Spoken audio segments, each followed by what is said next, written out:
Welcome everyone to Twiist Studios for our second webinar in our four-part series. Today we're going to focus on the twiist loop algorithm. So really excited that you joined us here today. Just a quick review of the agenda. We really have four key areas that we want to dive into today. The first is, for those who haven't seen, we're going to do a quick refresher on twiist, the whole system and what it's all about. Then we're going to talk about our partnership with Tidepool, our algorithm partner. And then we'll spend a little bit of time with our my esteemed colleagues here, talking about the clinical data behind Loop, so you get some insight into the results that people have seen using Loop. And finally, we'll spend most of the time talking about the practical application of the algorithm itself and how you can use that to improve clinical outcomes for your patients. And then finally, at the end, we'll do some Q&A. So please stay engaged throughout and use the function here to really enter any questions that you may have, and we'll be sure to answer them. If we don't get to all of them today, we'll follow up with you as well to make sure that we get all of your questions answered. So this is, as I mentioned, the second in a four-part series. If you didn't get the chance to see the first webinar, that's available on our website, so you can use the information on the screen to go and find that. And today, as I mentioned, we're really going to focus on that deep dive on the algorithm and the practical application. And then we'll have two subsequent webinars as well. We'll have one that's a deeper dive into the technology, and then we'll have one final session that's really about how to get started prescribing and using twiist, and all about our unique access that we have through the pharmacy channel. So with that said, I wanted to introduce myself and our esteemed panel that we have today. So my name is Chris Gilbert. I'm in charge of the marketing group here at Sequel, and I am absolutely thrilled to be part of the team that is going to bring twiist to the community. And with me today are Jean and Joanna, two of my colleagues from Sequel, and I'll let each of them introduce themselves. We'll start with Dr. Joanna Mitri. Hi, Chris. Hi, everybody. Great to see you all. I'm Joanna Mitri. I'm an endocrinologist by training. I'm the Chief Medical Officer here at Sequel, and my role is to oversee our medical and clinical affairs. It's great to be here today, and excited to tell you more about our data and our algorithm. And I'm Jean Jacoby. I'm a nurse practitioner and diabetes care and education specialist. I love diabetes technology, and so I'm excited that I get to be here at Sequel with this great team, and I especially am excited to share about the algorithm. All right, so I get to do a quick introduction and refresher on twiist, and before I dive into that, I think you've all heard by now with our press release, and as well as if you had the chance to attend ATTD either live or virtually, that we have announced our first CGM partner, and I'm really excited to say that that partner is Abbott. We're partnering with their Libre Freestyle 3 Plus sensor, and so that will be our initial CGM that we use in the system, and we're continuing to look to partner with all the major CGM players out there, as we do believe in patient choice, and so we'll be continuing to expand our partnerships over time. Here's a quick view into the system. I think most of you are probably familiar with what an AID system is, but I wanted to call out a few unique differences that our system has that you may not be aware of. So the first is the twiist pump. So basically what we did is we took the algorithm that went through the FDA clearance process with Tidepool, and we translated that into a different programming language and put that on the pump itself. And the reason we did that, as you might be wondering, is really so that people could remain in closed loop mode without having their phone or their app near them. And so that's really a big differentiator that we have with twiist.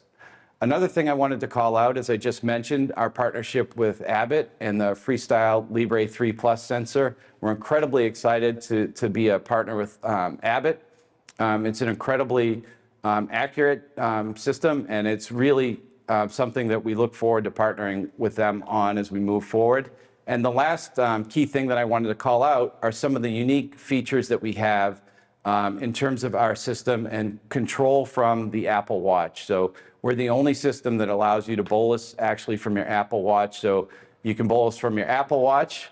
You can also bolus from the on-device button here that you see me trying to highlight there. And finally, you can bolus from your app as well. So really 3 unique ways that you can bolus and control insulin delivery. So really excited to dive in a little bit further here as we move forward. But there are really 3 core things that I want to make sure that everybody walks away knowing. The first is the 3 core benefits. The first is the simplified access that we have. I mentioned that a minute ago. It's really convenient for people to really be able to get twiist through the pharmacy channel. That will allow people to start with no warranty needed. They don't have to wait for their warranty to expire.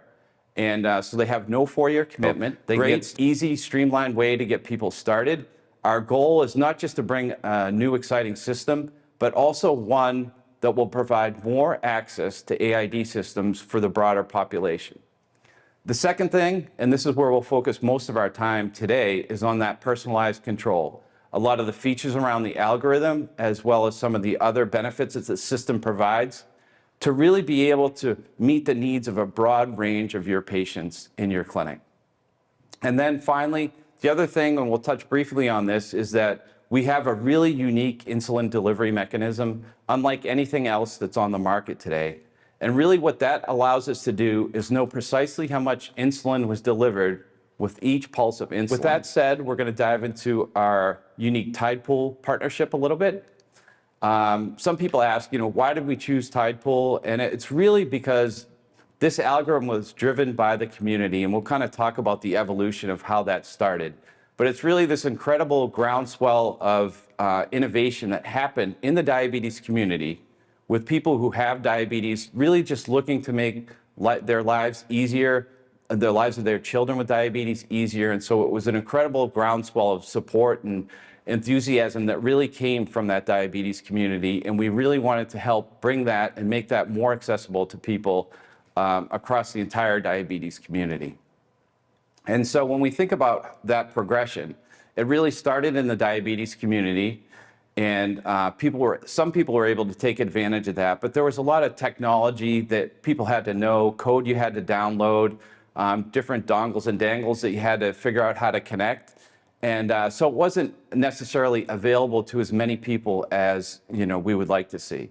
So fortunately, Tidepool was able to take that algorithm, a version of that algorithm, work with the FDA to get that cleared, and then now is partnering with us so that we can bring this and make it available to the widest set of people in the community as possible. So really excited about that. And I'm sure you're a little bit curious about some of the clinical results. So I'll turn it over to Dr. Mitri to talk about our clinical results from the Loop, some of the Loop studies. Yeah, Chris, I'll be happy to talk about the data. So I'm going to walk you about the Tidepool data that was submitted to the FDA to get clearance clearance for the Tidepool algorithm. So what Tidepool did, they wanted to improve access of the DIY that was used in the community and unregulated. So they conducted a large observational study called the Loop observational study.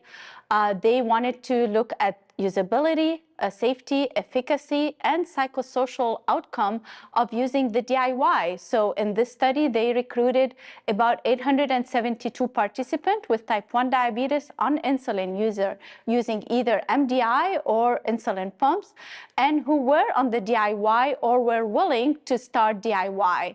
And they observed them over a period of 12 months. But today, I'm going to show you specifically the data about 175 participants who were matching the intended user population of the Tidepool algorithm and also matching our intended user population for twiist. And that is people who were using Humalog and or Novolog, people who are age 6 and above, and people who were using the Tidepool guardrails 90% of the time.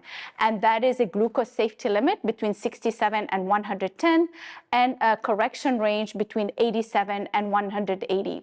These are the demographics of this intended user population. They had a mean age of 23 years, an average mean A1C of 7.1%, and they were 11% who have previously used AID. And that is not surprising because we're looking, this study was conducted in 2019, between 2019 and 2021, where AID were still becoming a big thing here in the US. Again, you can see the rest of the demographic. It's consistent with other demographics of other studies prior to the FDA regulation about including more diversity in clinical studies. And then I want to show you here the outcome of this study. So over a period of 6 months, we can see that the NA1C average, starting with an A1C average of 7.1, the end outcome was an A1C average of 6.7%, and that is 0.4% reduction. When we look at an average of 7.1, we know that this population was very well controlled even prior to enrolling into the study. Despite that, we were able to see an improvement of 0.4%. Again, this is a population that is well controlled at baseline, not using the twiist device, but using the DIY algorithm. And if we look at time and range, we can see an improvement of 8% from 62 to 70% over 6-month period.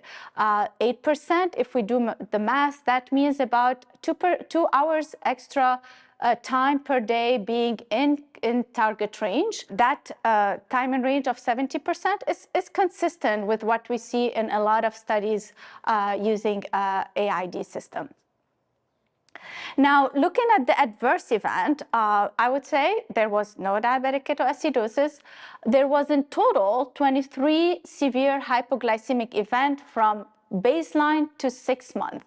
I do want to point out that unlike a lot of other studies, these studies did include participants who did have severe hypoglycemia prior to starting the study. They did not exclude those people.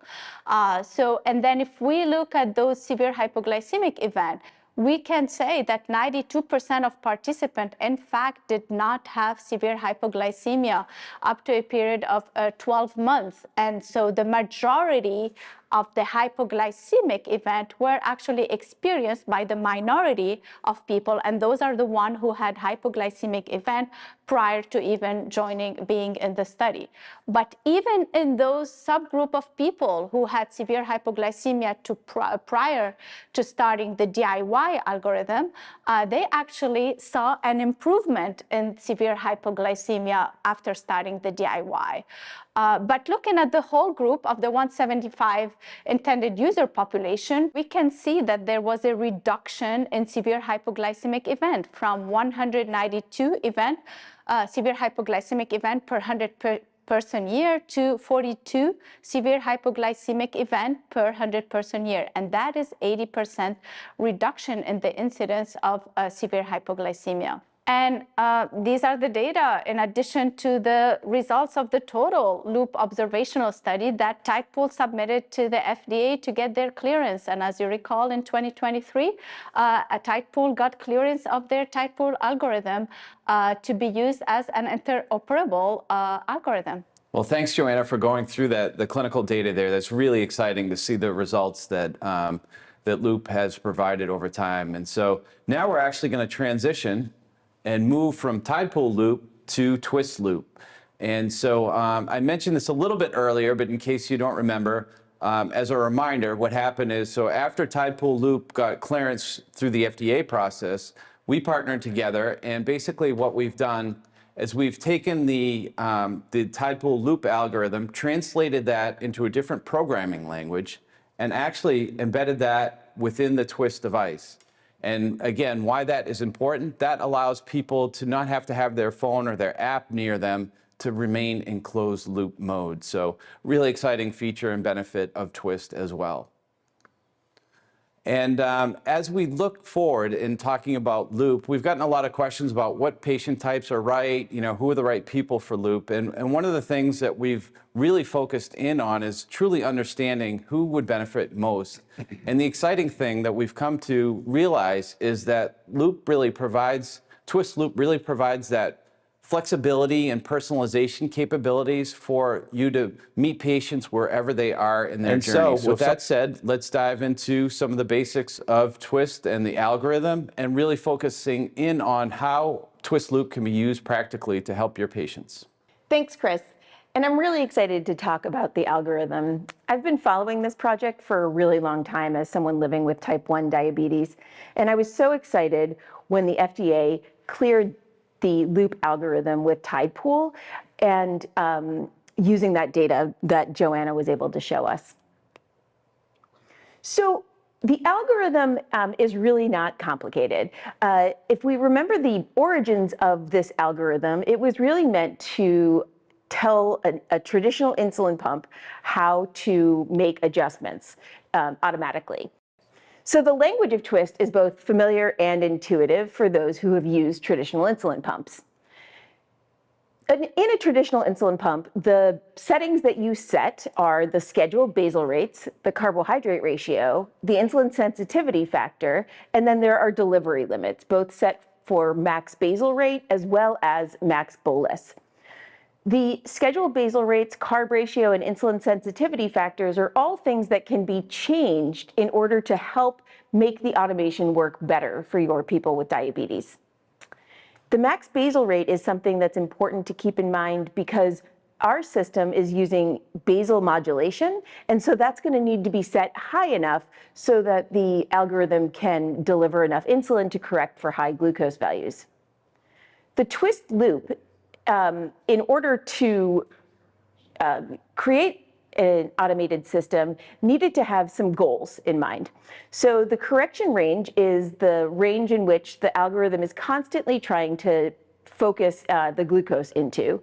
And then that can be set anywhere from 87 to 180 milligrams per deciliter. Temporary correction ranges can be set for the pre-meal preset and the workout preset, and we'll talk a little bit about those in the future. The glucose safety limit, as Joanna pointed out, is 67 to 110. So this can be set as low as you feel comfortable for people with diabetes, and this kind of acts as a suspend threshold for our system. At the most basic level, you want to think about the algorithm as doing three different and distinct actions. The first thing it's going to do is forecast what the glucose value is. It's looking to make 72 glucose predictions every 5 minutes to create a 6-hour forecast. That 6-hour forecast is used in all of the insulin calculations that are going to happen in the future. It's going to automatically adjust basal insulin delivery every 5 minutes based on that 6-hour forecast, and it's going to be used as the basis for the bolus calculations that are user initiated. After it gives the insulin as it's described, it will recalculate again every 5 minutes and make a new decision on whether it's going to modulate the basal insulin. So let's talk a little bit about the settings that we were just talking about. So the glucose safety limit, as I said, can be set anywhere from 67 to 110. Again, this acts as the suspend threshold so that if the forecast is ever going to cross this threshold, we would actually see that the system will suspend briefly until the forecast comes above that level. The correction range can be set anywhere from 87 to 180. In this example, we have the correction range set from 100 to 115, and what the algorithm does is it uses the middle of that correction range as the mathematical target for glucose values. The range can be set as wide or as narrow as you as the clinician would like to, based on the person who's sitting in front of you. The pre-meal range is a temporary range that can be set anywhere from 67 to 130. This is very unique to the Loop system, and it allows some extra insulin to get started prior to when somebody starts eating their food. By setting this target lower, it may either increase the basal insulin to get the glucose to come a little bit lower than their target, or it also allows that if a person is in a lower range, say 90 milligrams per deciliter, they wouldn't get a reduced amount of insulin going into their meals, which is really important because we know we don't want less insulin in the system when the person is about to eat.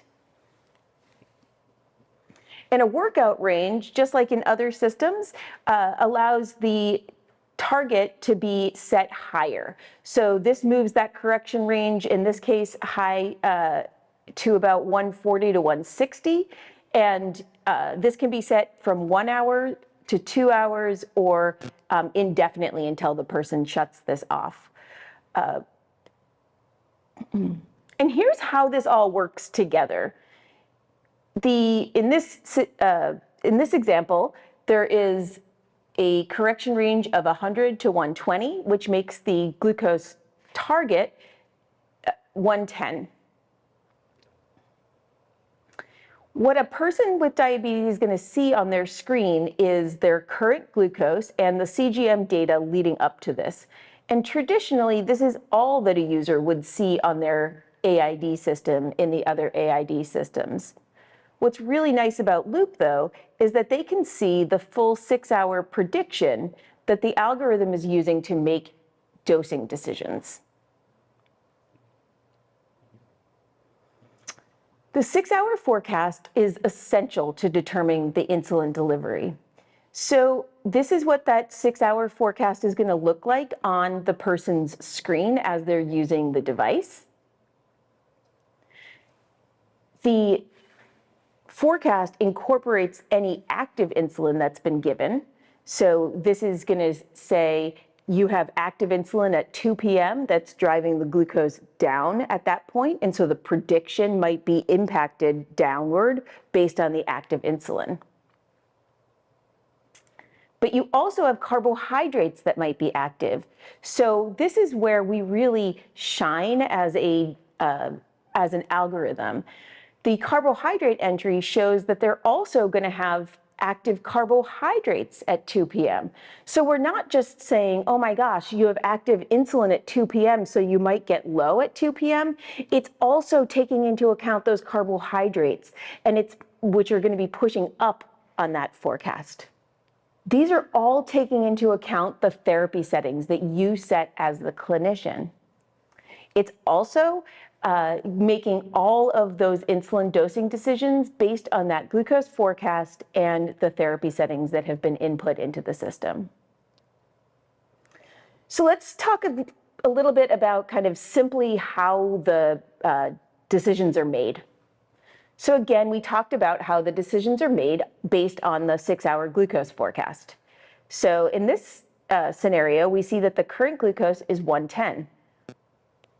However, this person must have enough insulin on board that at 2 hours from now, their predicted glucose is expected to be 60, which is below the glucose safety limit. What this situation is going to indicate to the algorithm is that the insulin delivery needs to be suspended. Again, it will be suspended for 5 minutes at least until the algorithm then recalculates that forecast and that minimum predicted glucose comes above that glucose safety limit. If the forecast doesn't go below the glucose safety limit, but the forecast ends up below the correction range, the algorithm will make the decision to decrease the basal rate in order to help increase this eventual glucose up. Again, this is all happening automatically. If a person sees that their glucose is down a little bit, they can be reassured that they are going to have a decreased insulin delivery to prevent that lower glucose. And if the glucose ends up higher than the correction range, this is when the algorithm kicks in and increases the basal rate. So in this situation, we can see that the eventual predicted glucose is 160. Since the correction target is 105, the algorithm calculates that this person needs enough insulin to bring their glucose down by 55 milligrams per deciliter. The example I like to give here is that if it's 1 unit that would drop someone 55 milligrams per deciliter, the algorithm is going to decide to give that 1 unit over a half an hour. So it's going to spread that as increased temporary basal rates over a half an hour in order to deliver that full 1 unit of insulin. And this is why that max basal rate is so important, because in order to deliver 1 unit over a half an hour, the basal rate needs to be able to increase by 2 units per hour. So it's important to consider that max basal rate. But if the person doesn't want to wait and they look down at their watch and they see that their glucose is high, and they say, I'd actually really like to get this down faster than delivering that insulin over a half an hour, they can initiate the correction bolus from either their watch or from the phone with these 2 orange arrows. And in that situation, the algorithm is going to calculate what that bolus needs to be. Same calculation as we did on the last slide, but the person's going to receive this insulin as a bolus. What happens with carbs? Well, this is really different than other systems. Because we're using those emojis to describe the absorption of the carbs that a person is entering, we're actually going to use that information to make dosing decisions for their bolus for meals. So in this situation, let's pretend that this person is eating a 10 gram of carb meal. It's a mixed meal, so they choose taco. And what the algorithm is going to do is it's going to first model what the glucose would do if all it was doing was absorbing those carbs. No insulin. This is what would happen if there was 0 unit bolus given right now. It then goes through a series of calculations to determine the best bolus to give up front, knowing that the algorithm later on is going to make up for any higher glucoses based on the extra carbohydrates with the basal adjustments. In this situation, the algorithm is going to calculate what would happen if we gave this person a full 1 unit bolus. And if we give all that insulin up front, the algorithm predicts that they would probably have a low glucose value within the first 2 to 3 hours. So the algorithm tries again, and it does more than 3. But in this scenario, we're going to just describe the 3 that it tries. And it determines that 0.75 is actually the right dose to give to cause no hypoglycemia, but not also causing a lot of hyperglycemia. All right, Joanna. So I just went through all this stuff, and I have a surprise for you. I need you to help me explain practically how people might use the reports to make changes that are impactful to the algorithm. So are you ready? Sure. Are you sure? Go ahead. Okay. All right, Joanna. So the first case that I'm going to throw at you is this case that we're seeing on the screen right now. What do you think you would do with this situation? Great case, great question. This is a very pattern that we see very frequently and very simple. I love the visual, I love the colors. You see glucose rising between midnight and about 6 a.m. And you see at the same time that insulin is rising in parallel to modulate, like you just explained earlier. And in this case, all you need to do is simply increase your basal rate during that time of the day. And as you increase your basal rate, you would also in parallel increase the maximum basal rate. So the algorithm continue adjusting and modulating to keep your glucose within the correction range. That's great, thank you. How about this one? This is a new pattern that you see on the patient that comes in. What do you see here? Yeah, this is also a very similar pattern that we see in a lot of people with diabetes. Again, the first thing is we confirm that this is a pattern, versus related to a specific meal. And as you can see here, there's a glucose rising right before breakfast, glucose is not rising after lunch, and there's a glucose rising again after dinner. If this is a pattern, I typically would increase the insulin to carb ratio before breakfast. I would increase it as well before dinner. Sometimes you may see that the timing of the correction bowl or the meal bolus was not given right before you see the glucose rising. In this case, I ask the patient to make sure they get the bolus 15 minutes before their meals. And what would they say if you said that and they were like, I can never bolus 15 minutes before my meals? What would you recommend they can use within our system? Yeah, I mean, first of all, like as people get more accustomed to our system, they can start using or taking advantage of the unique feature that the algorithm has to offer. So they can do quite a few things. One of them is they can, if they don't know what time they're going to eat, they can use the pre-meal preset. So if they say, I don't know what I'm going to be eating a little bit later, they can use that pre-meal preset. All they need to do is click on the icon to initiate that.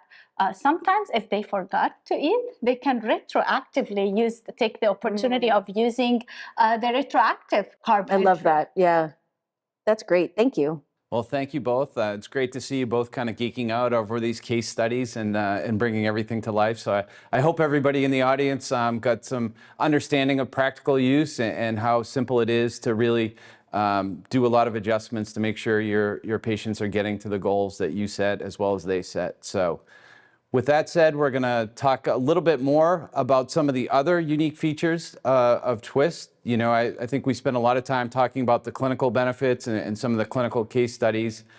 Just as a quick reminder, you know, we have a lot of other features that come with twiist that allow for that personalization and flexibility that we talk about. Really from the intuitive interface that was designed by that do-it-yourself community, really to make things as streamlined and simple to understand as possible. And additionally, as we talked about earlier, we're the only system that currently allows to bolus from the Apple Watch and to do a number of other settings and adjustments as well. So really driving home the convenience and simplicity of what you can do with twiist. And now we're going to transition to some closing remarks, and then we'll take a few questions as well. So before I give my closing remarks, I'll turn it over to our panelists to give any last thoughts that they have and want to share with you. So we'll start with Jean for some closing remarks. Sure. As I said, I'm so excited for this algorithm to finally get into the hands of more people with diabetes. So I just can't wait to start seeing this and the results. Yeah, absolutely. Yeah, I would say, Chris, that at Sequel, we are not just making a new pump or a new AID system. We are actually bringing twiist to address and close gaps that exist currently in the technology. So our goal is to continue innovating to bring an AID system that provides flexibility, an ID system that provides you also with the option to be able to customize according to your needs, and also an ID system that is easy to adopt. We know that the ADA guideline has strongly recommended the use of AID system early on after diagnosis. And so we want at Sequel to be leading that effort. Yeah, absolutely. So I think these two summed it up really well. For me, I'll just try to encapsulate it all. You know, we have a unique system that is going to provide broader access for people and allow more people to get access to an AID system in an affordable way. Hopefully today through the session, you've seen the personalization and flexibility that the system offers and the transparency, not only for the patient, but also for you as a clinician. And we did touch on the technology as well a little bit today, and stay tuned for a future webinar that will be a deeper dive into that technology, where we really talk about the benefits of that faster occlusion detection and how the system works. So stay tuned for that. All right, with that said, I think it's now time to move into our Q&A portion. If anybody's been logging in here, let me just see what questions we have. Oh, we have quite a few questions actually. So I don't think we'll be able to get to all these, but we'll try to get some of the top questions here. Gene, I think this one's directed at you. Are you currently using the twiist system, and what has your experience been like? Sure. So right now, I'm actually not using the twiist system, but I will be soon, very soon, as far as I know. I'm really excited to finally get to use this algorithm and the technology that is within the pump. So I'm just really looking forward to it, and I know it's coming really, really soon. Yeah. All right, great. Let's see, what else do we have here? How do I view my patient's data? I'll take that one. So not only have we partnered with Tidepool on the algorithm itself, but they're also our partner for data management. And so anybody who's prescribing twiist will have access to unlimited twiist users in the Tidepool system. So that's our data management platform, and you'll find it super easy to use and helpful in managing your patients. And actually, Chris, I'll just add that the reports that Joanna was showing, those are what they are kind of going to look like. So that's how they're going to. So you get a little preview. So exactly. yeah, that's great. Okay, let's see here. What else? Joanna, maybe this one's for you. What is the maximum basal rate normally set to when you're starting somebody out with? Yeah, great. We do recommend starting a maximum basal rate 2 to 4 times the set basal rate. Obviously, you could adjust that according to your patient's needs, but that would be a good starting point. Yeah, great. Okay. Another question here about who is our CGM partner. This must have come from somebody who joined a little bit late. So our immediate CGM partner, as we recently announced in the last couple of weeks, is Abbott with their Libre Freestyle 3 Plus sensor. So that will be our initial partner out of the gates, but we believe strongly in providing patient choice, and so we anticipate working with all the major CGM players, and we're in active discussions and technology solutions with everybody. So we do expect to have additional CGM partners in the future. So stay tuned for more on that front. And let's see here. Then I think the last one that we have time for today, we got this a few times here, is when is the launch date? So I think that's probably top of mind for a lot of people. Just to let you know, we're going to be providing access to our internal employees to go on twiist first, and then we're going to kind of slowly expand there to a few more accounts, and then pretty quickly from there we're going to go to broad availability, and we expect that to happen later in Q2. And so stay tuned for more. You can always sign up at twiist.com as well, and we can keep you in the loop to let you know when it will be available in your area as well. And if you want to have a rep reach out and start to give you a more detailed demo on twiist so you can get started. So with that said, thank you very much for joining our webinar today. Again, this is the second in a 4-part series. We hope you walk away understanding that twiist is going to help you get more patients access to an AID system that is truly affordable for them. It's going to provide you the personalization and flexibility options that you need to manage your patients and to help them get to their goals as well as the goals that you set for them.